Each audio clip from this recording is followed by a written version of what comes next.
Hey everyone, today's a good day. I just got off the phone with Otter Arms, and he offered me to join his structured spiritual organization that is definitely not a cult. Um, so I said, sure, what am I doing? I'm not doing anything else. What do I got to do? And he said, well, you've already passed the first test. He said, opening this Avis EC75 got me into the what was it he said, volunteer forestry service member to the giant otter in the sky.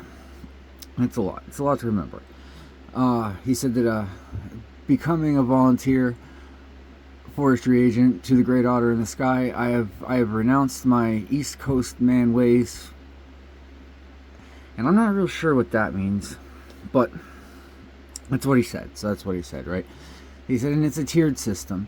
So now to get from volunteer forestry agent to full forestry agent in the service of the great otter in the sky, all I have to do is send him $10,000, and he will issue me a fedora, a flannel shirt, and a manservant. So I was like, oh, that's kind of weird, but cool, okay. And I'm like, you sure this isn't a cult, bro? It's definitely just a structured spiritual organization that is definitely not a cult. And you have to remember the definitely not a cult part, because that's what he said. So then, to become a full ranch member in the service to the great otter in the sky, I have to sacrifice a pair of Cantos Guy's underwear to the otter in the sky to hold back the dark forces brewing in Seattle. Ah, damn it. I think I just accidentally joined a cult. God, I guess I had better stop payment on that check. But seriously, dude, congratulations on 1,000 subs. That's great. That's really awesome. And this is actually going to be my entry into the OA1K giveaway. He wanted us to talk about tools. So first up, just like everybody else, I do have a Covert Companion. I like this more in concept than I do in use. I don't ever really use mine. It's nice, but it's not great. It does everything that it's supposed to, but it just doesn't do it well, but it's not supposed to because it's a multi-use tool. I have the Genesis set, the Echelon set. I have a couple of things from Covert Instruments around here. I like Covert Instruments tools. That's what I started out on. They're not so much my go-to anymore, but that's because of the locks I'm picking and the different things I'm doing. But Covert Instruments is always good. When it comes to 25,000 standard hooks, Petersons, I know some people have had mixed feelings on them, but even when it comes to everything else, I mean, this is my pick for medicos.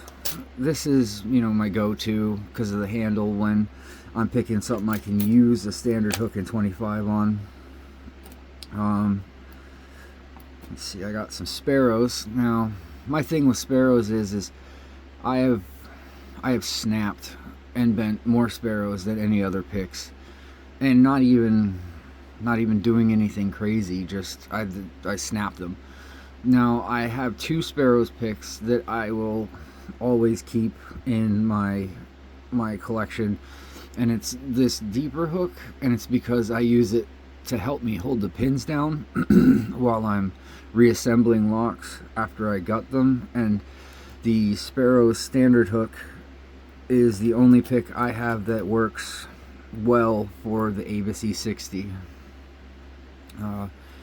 My newest tools are Law Lock tools, and well, Law Lock tools are just great tools, and they have just amazing profiles that help with everything. So I can't say enough good things about Law Lock tools. Jimmy Longs. I like my Jimmy Longs. And I prefer the flat tip Jimmy Longs to the round ones personally, because in something like the Wink House or the Eva, where they have that warding, you know, this slides up through the holes in the warding and just gets everything where it needs to go.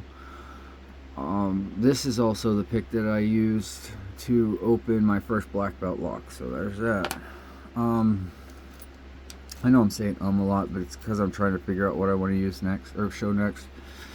I have a pretty large collection of rakes, and this sharp triple peak Bogata, as I have heard it pronounced once or twice by an English person, which just sounds fancy, is my favorite at the moment.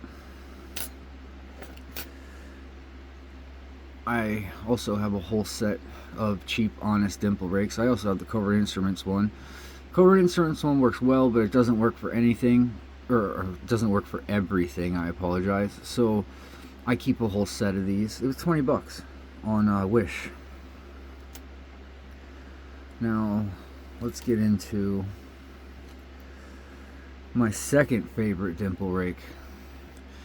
My super secret modified Spycraft zip tie.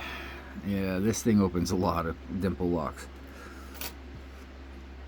This Covert Instruments tubular lockpick will open just an obscene amount of locks. It's crazy how many locks that just a straight piece of metal opens.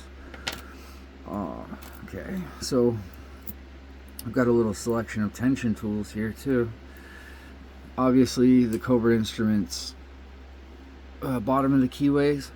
I like these because I'm left-handed, and when I want to do top of the keyway, I can take this, and I don't want to use that lock. That lock might mess that lock up. We'll use this one. But I could take this thinner side, I could put it up there, and I can top of the keyway tension with my right hand.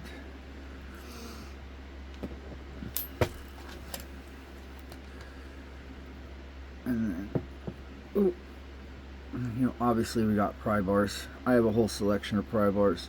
The Lawlocks tools are a little longer, give you a little leverage. The Covert Instruments ones are rounded and they don't really get too much in the way. And then these Peterson ones, I don't know what it is about them, but they just grab really well. So we got some tools to pick, we got some tools to turn. And the one thing I will say about Sparrows that I do like a lot is their gutting tool. That's actually really handy to have. And then there's something you don't think about very often. It's how small some of the things are on these locks that you have to take apart. So yesterday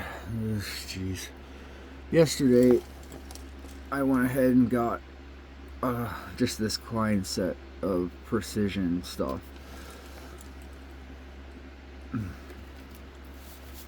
Other than that, I don't really have too many other tools laying around.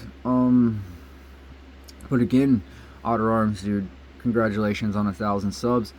Hopefully by the time this is over, you'll have 1,000 more. And this has been my entry into Otter Arms' 1K giveaway.